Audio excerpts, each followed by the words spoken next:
Hello there, neighbor. Welcome back to the Grief and Gathering podcast, a podcast where we use our understanding of Magic the Gathering to better tackle mental health intricacies surrounding themes like death, sex, trauma, abuse, and all of those things people just really don't enjoy talking about. I am your host, Lady Foxglove, or Dr. Foxglove if we're trying something new. But thank you so much for choosing to join me again this week. It continues to mean the world, and if this is somehow your first episode, welcome. Take a seat, get comfortable, pay attention to the road if you're driving. I don't know, but the purpose of this podcast is just acknowledging that life is so hard and it's so complex, and there are so many intricacies that are just leaving us asking why. And if there's one thing I know about this lovely cohort of Magic the Gathering nerds, is that y'all are smart, but sometimes things just need to be spun a different way. And thus, Grief and Gathering was born. But look, let's be honest here. I have been missing a lot of my upkeep triggers, and not in a fun, Judge Collie, turns out I've just diabolic tutored, cheated, whatever jokes here. Look, life gets in the way a lot, and sometimes we are juggling so very many things that we drop things. Those of you know, I used to be in the circus. I was a circus performer for years, and quite literally, you can only juggle so many things before you drop everything. And for me, unfortunately, that's kind of been what's happening. And, you know, we're getting back into it. We are getting more consistent. We are now at least on a releasing monthly schedule. I think this one is coming out about, 3-4 weeks right after the last episode. And I think we're going to have to be okay with that for a while.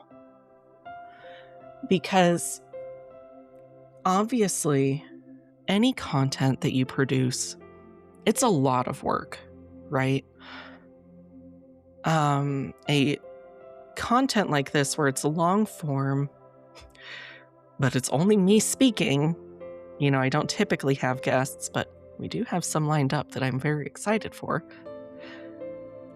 And I want things to be lighthearted, but still informative, but also tying into Magic the Gathering, because what the fuck are we doing here if it's not talking about Magic the Gathering? 'Cause, I mean, that's kind of why you all are listening, right?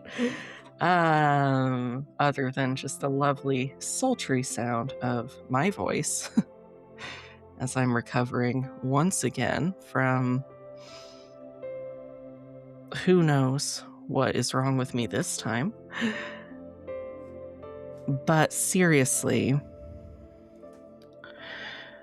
it takes a lot to plan these episodes, because there's an added pressure of making sure that everything we talk about, while yes, is enjoyable and easy to listen to, it's also true.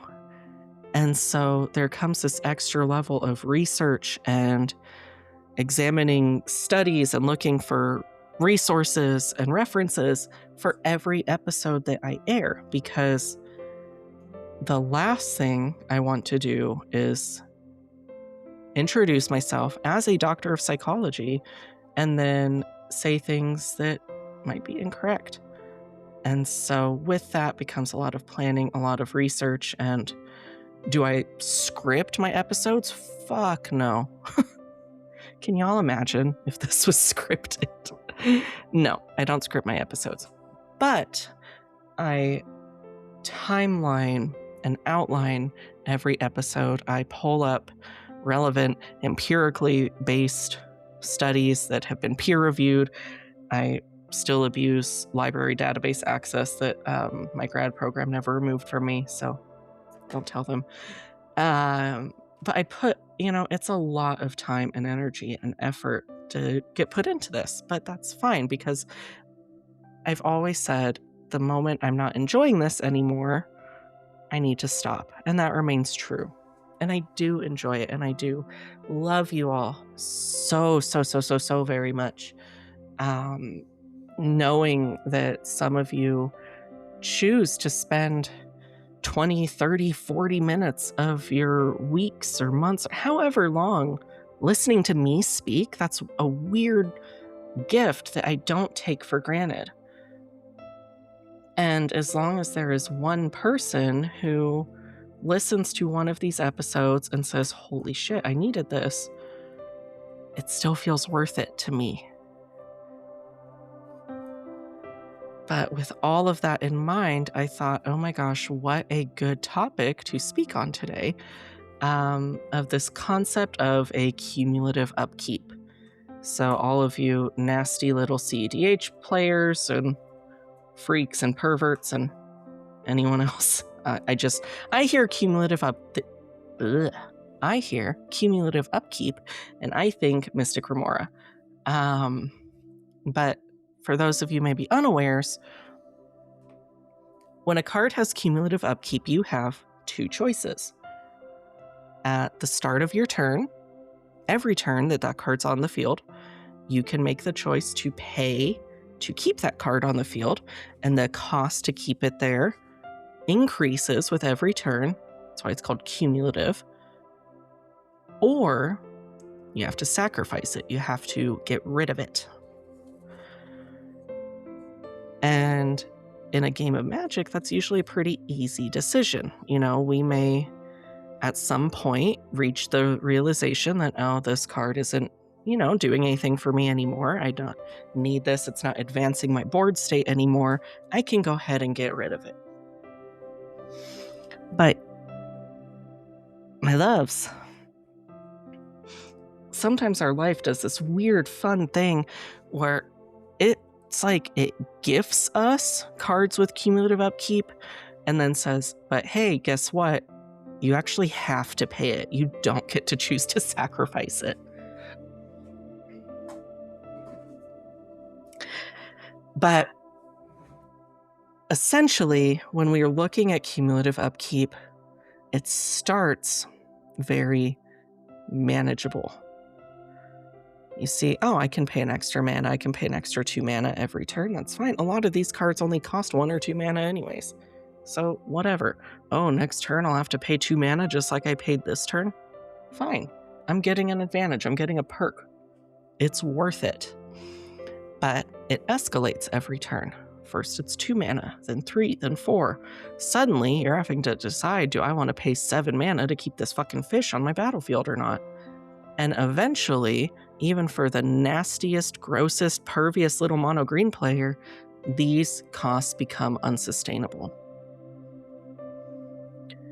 And the reason that these cumulative upkeep effects are put on cards is kind of the takeaway of this episode, in that not all powerful effects are meant to last forever. These cards that we play in our decks, they give us very strong benefits. Mystic Remora can, put you ahead so much in card advantage, really keep you in or ahead of the game. Something like, what's it called? Glacial Chasm. It's a cumulative upkeep of your paying life every turn, but you have this protection. And so for a few turns, 2 life every turn, that's fine, whatever. Eventually, you stop being able to pay that life, and the protection is no longer worth it. And in our lives, whether we're dealing with challenges between friends or colleagues, or job difficulties, familial issues, or grief, our world that we live in has a cumulative upkeep. As you all know, I recently had my sister die less than a year ago still. It feels like it's been 20 years and somehow also a day since I spoke to her last and since she was last alive. And while we are grieving, there are layers, and it feels like so many things that we have to handle. We have to handle the emotional processing. A lot of times we have to handle administrative pieces. If this is a partner or parent who died, you're having to handle death certificates and finances and estates and all of that maybe. And then managing the social expectations, those moments where the casseroles stop coming, right? Where everyone else has kind of moved on from your death loss for you, but you haven't moved on because how could you move on because your person is dead, but everyone expects you to be doing better. So you're not really sure where you need to be. And then add in all of everything else. We don't stop being people when someone dies. We don't stop having a job. We don't stop being parents. We don't stop being partners. We don't stop so many things when someone dies. But in any stressful event, whether it's a death loss or recovering from a traumatic event, recovering from abuse, just the general heightened state of living in a world that wants to erase our existence, we have a bit of a super powered card in our decks. And it's our nervous systems. It is our ability to go into that fight, flight, or freeze mode and do what needs to be done. I don't know how many times after, while I'm right in the middle of grieving a death loss, someone has said to me or someone else, I just don't know how you're doing it. And if you have lived it, your answer is usually, what the fuck do you mean? What else am I supposed to do? Of course I'm dealing with it. Of course I'm still getting through it. Because life doesn't get to stop for us. And so when we are in those heightened states, we have a really strong mystic remora, glacial chasm, whatever you want to call it, we have one working for us. And it allows us to compartmentalize and get everything done and somehow still grieve and do all of these other things. But it has a cumulative upkeep as well. And whereas we're playing a game, it's, you pay some mana or pay some life and you get to keep it or you get rid of it. We don't always get that option, but we still are responsible for paying the upkeep cost. And so for us, this might look like brain fog, fatigue, loss of creative energy. It might look like less social energy, less willingness to see other people. It might look like a decrease in self-care, in bathing and hygiene even. And for a while, because you're so in the shit of everything, it feels sustainable. You think, yeah, I'm exhausted, but of course I'm exhausted. That doesn't mean I don't have all this stuff to do. Or, yeah, I can handle this. We start to wear our cumulative upkeep. We start to wear our stress as a metal.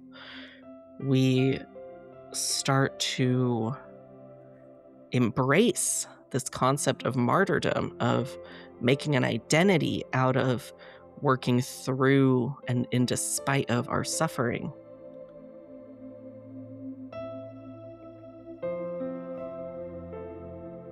But eventually, my loves, eventually,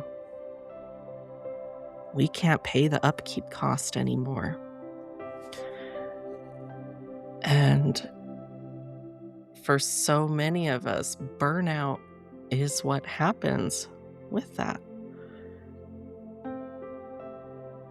Burnout is when we can no longer pay the upkeep. It's when we wake up in the morning and say, I can't keep all of this with me anymore. For me in this creative endeavor, it looks like missing recording sessions or losing structure or routine. It's guilt for falling behind. It's anger at myself for no longer being able to put as much effort in as I maybe was a year or so ago. But what we can do is there's always a reframe. And I don't mean put a silver lining on it. Brene Brown, everyone's favorite, every middle-aged lady's favorite psychologist in the world, Brene Brown talks about how the one thing that never helps is silver lining things. It's painting a silver lining on stuff and saying, oh, well, at least this, at least that. We can't talk ourselves out of struggling. But what we can do is recognize that missing an upkeep, missing a payment is not a failure, it is information. When we start falling behind on the things we love, when we no longer get joy out of the things that once brought us peace, when speaking to the ones we love begins to feel like a chore instead of a joy, our body is sending us a message. Our mind is telling us, hey, you cannot keep doing this. And something has got to change. And if you don't fix it, I will fix it for you, our body says. And we as humans are so bad at listening to our bodies. Because we continue to delude ourselves into thinking we can continue paying those cumulative upkeep triggers, but we cannot. It is not a sustainable source. These cards were never meant to be sustainable. And eventually our body makes us choose what we let go of. And if we don't choose, it chooses for us. And usually when it chooses for us, it chooses our health. And health is one of those things that you take for granted until you don't have it anymore. Sometimes the right play is letting it go. The right play is letting the permanent go. It is saying that this card with its cumulative upkeep trigger has served me so long and so well. I would not be here without it. I would not have the board state that I have without it. And it is time to be done with it.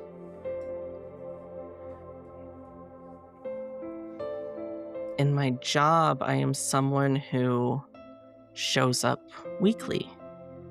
I see people weekly, and I show up for them every single Thursday or Friday. And for so long, I tried to do that with you all as well. But when that breaks, when I'm forced to let this upkeep trigger go and sacrifice, I'm met with so much shame of, why can't I do this? I could be doing so much better. That's a big one for me right now, is instead of looking at where I'm at and looking at across platforms, I have thousands of followers. Instead, it's comparative. It's, I could be doing so much better if I was more consistent. And that may be true. But at the same time of managing the shame and this podcast and other content. I'm a mother and hold a full-time job, and I'm someone grieving their sister and someone recovering from very recent sexual assault and someone covering from years of sexual abuse and physical abuse and verbal abuse, emotional abuse. And eventually you have to make a decision. But then there's that fear of losing everything I've worked for, right? The reason that I get to go to Magic Cons is because Wizards of the Coast lets me. They continue to host me as a featured creator. They continue to let me attach my name onto theirs. And it becomes this thing of, if I stop production too much, I lose value to this company, because at the end of the day, Wizards of the Coast is a company, and companies do not care about us. They care about our metrics. They care about what we do for their numbers, but they do not care about us.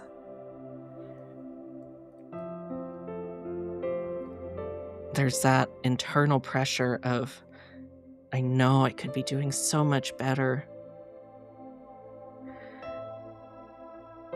And I tell you all of this not to make you sympathetic towards me or go, oh, poor thing, I don't want that, I don't need it. But to show how easy it is to build a deck around a card that we cannot sustain anymore. A question for you this week or these next few weeks is, what are you trying to keep alive that is costing too much? What are you trying to keep alive that is costing too much? Because eventually, we need to normalize letting things go. We have to be willing to say goodbye to projects, to our expectations, to versions of ourselves that no longer serve us. And as someone who plays far too many decks that revolve around sacrificing permanents, remember, sacking a permanent is not losing, it is resource management. It is looking at our board states that are our lives and being able to identify what needs to go in order to keep things moving forward.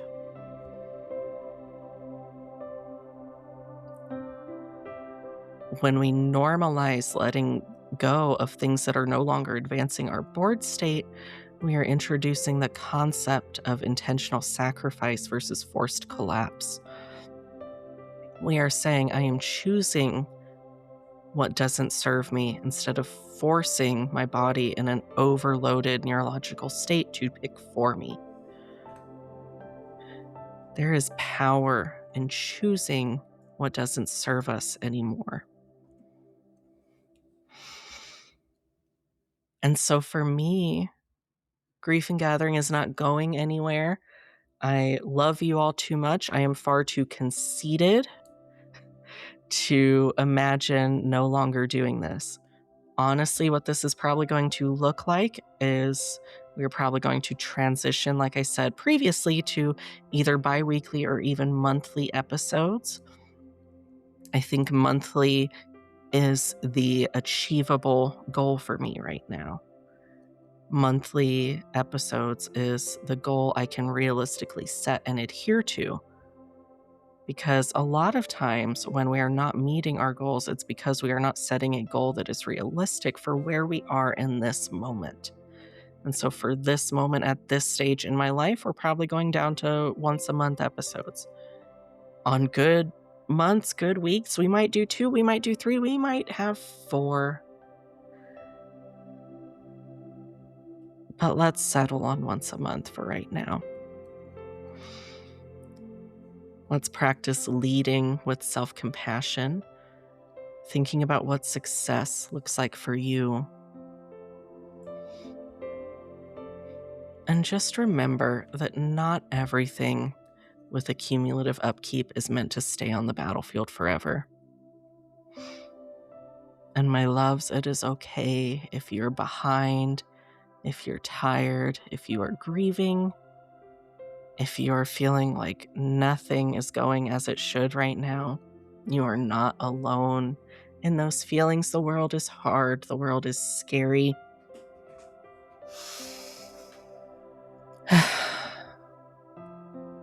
And we're in this together.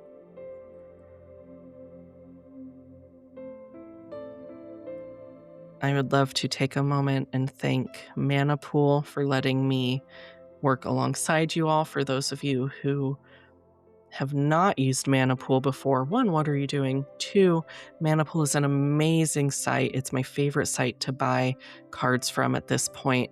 They have an amazing cart optimization service where you input all your cards and they give you a variety of options that might be best for you, whether that is the cheapest option, the option with fewer packages, or somewhere in between.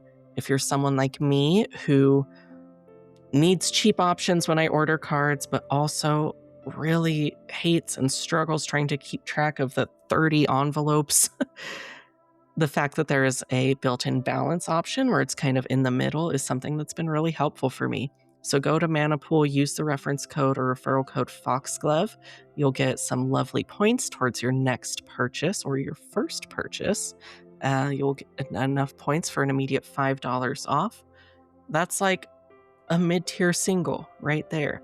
So use the code Foxglove when you go onto their site and you'll immediately get $5 off. You'll immediately get a pretty decent card for free. Also, check out the Commander's Herald. It is a Magic the Gathering, typically satirical podcast. It's a Magic the Gathering satire website, publishing news articles 3 times a week with a bunch of silly headlines and funny jokes, poking fun in a loving way at the world that we live in, both in our Magic community and as a whole. But they were lovely or silly enough to give me a column over there where we are talking about a lot of the same things we talk about here, only in a bit of a lighter tone and in something that is more readily accessible. So head on over to Commander's Herald, look up Ivy Foxglove. You can find all of my articles that I have published there. And while you're there, look at all of the other amazing writers we have on our team. There are some great articles over there that really make me laugh. I think they'll make you laugh as well. But please, my loves, remember that you are great just the way you are, that it is you that I like. I am so grateful that we get to share in this weird, crazy journey together. I've been your host, Dr. Foxglove, or Lady Foxglove, or just Ivy, and however you want to look at it. I will look forward to the next time you and I get to spend some time together on the Grief and Gathering podcast.